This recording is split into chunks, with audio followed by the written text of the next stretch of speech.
Hi guys, Coach Fenz here from FTP Training. We're joined today at Stromlo Forest Park by Dylan Cooper of Ride Technics, who's going to talk us through some of the fundamental skills you need to know as a mountain biker to negotiate multiple different areas of terrain.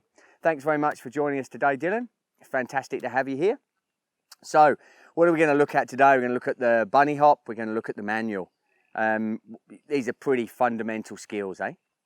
Yeah, they're often neglected too, I think, especially people that come from other sports or other disciplines like road or triathlon, or just are used to riding around bike paths. They don't come across obstacles that you get off-road, so they're sort of skipped, and then later on they realise, gee, I need to learn this stuff.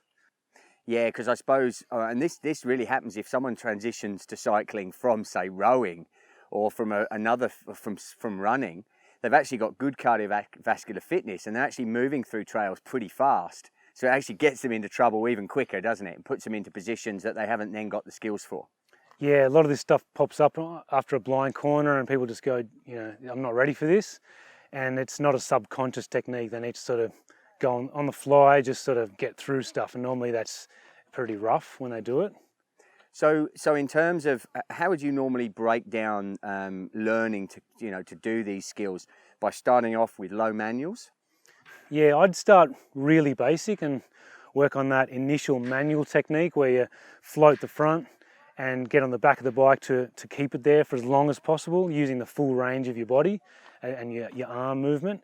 And with that, you can just do it on a flat road or on the grass just to be safe.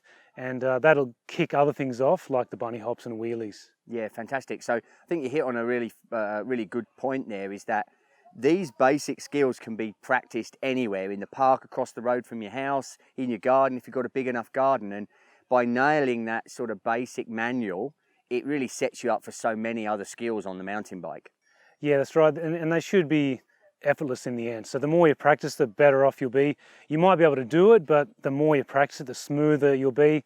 You might be at the end of a ride or race and you're really tired. You should still be able to do it and not rely on just muscling it. So that also means it's a smoother action, and you can get over the rough terrain and actually increase your speed. And a lot of benefits. I'll do 100 or more of these manuals in a race just to get through ruts and rock gardens and stuff like that, and it comes in handy.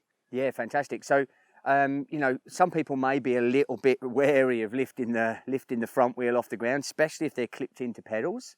Would you suggest maybe people that are just starting, maybe they just put flats on, just to give them that security that they can put the feet down off the back, and not just go straight off the back if they pull it up too hard? Yeah, same as wheelies. You might want to start with your rear brake ready, your finger on the lever just in case, and use flat pedals so you can step off the back and again be on the grass just in case. So the rear brake, what's that do? That's just now enabling the back wheel to go on, which then throws the front wheel down. Exactly, it catches the bike again, so you go back down instead of off the back. Yeah. And that's especially with wheelies. You might ride the whole wheelie like that just in case, so you can relax a bit more and know that you're not going to fall off the back. Yeah, fantastic. So moving on from that basic manual, so when they've got the ability to, to sort of throw and lift that front wheel up and be quite effortless at moving along with the front wheel up, what's the next progression then to the bunny hop? Well, I think once you tie in that manual to the bunny hop, it's one fluid movement. So you lift the front manual, then throw the weight forward from that in a fluid motion with your torso, and then throw the weight forward to allow the back wheel to come up. But this all happens in the air, so you come down at the end of it, but it's still smooth, not a lift and not using your pedals, because that just means you slam down heavily front and back, and it sort of undoes what you just did. And it also shortens the range at which you can jump something. So with the manuals, that fluid movement allows the front wheel to get over something, and then the back wheel in that time comes over, and then it all is a longer range that you're getting as well as the height. Yeah, I mean, I suppose that's something which you see most people actually reefing on the pedals, don't you? But if you watch probably the best people at this, the trials riders, they're riding with Vans and flat pedals, eh?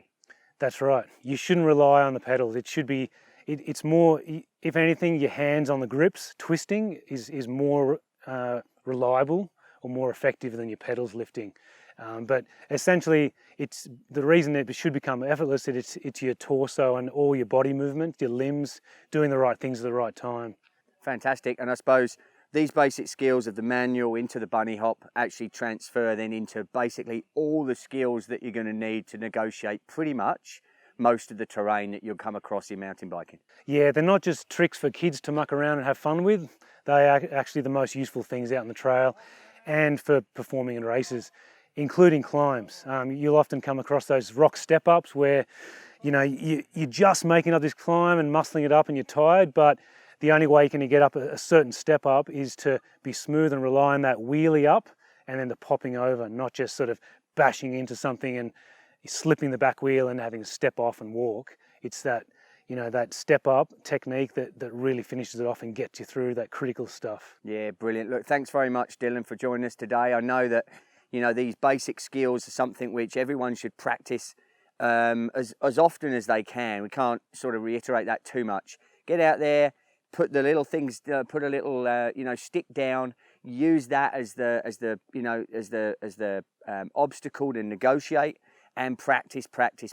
When you get out there on the race day or your event day, you're going to have the skills then to negotiate any terrain that you're going to come across, and not feel apprehensive and nervous about it.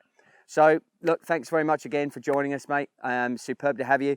Thanks, guys. Coach Fenz here signing out. I look forward to catching you out on the trail. Cheers. Bye-bye.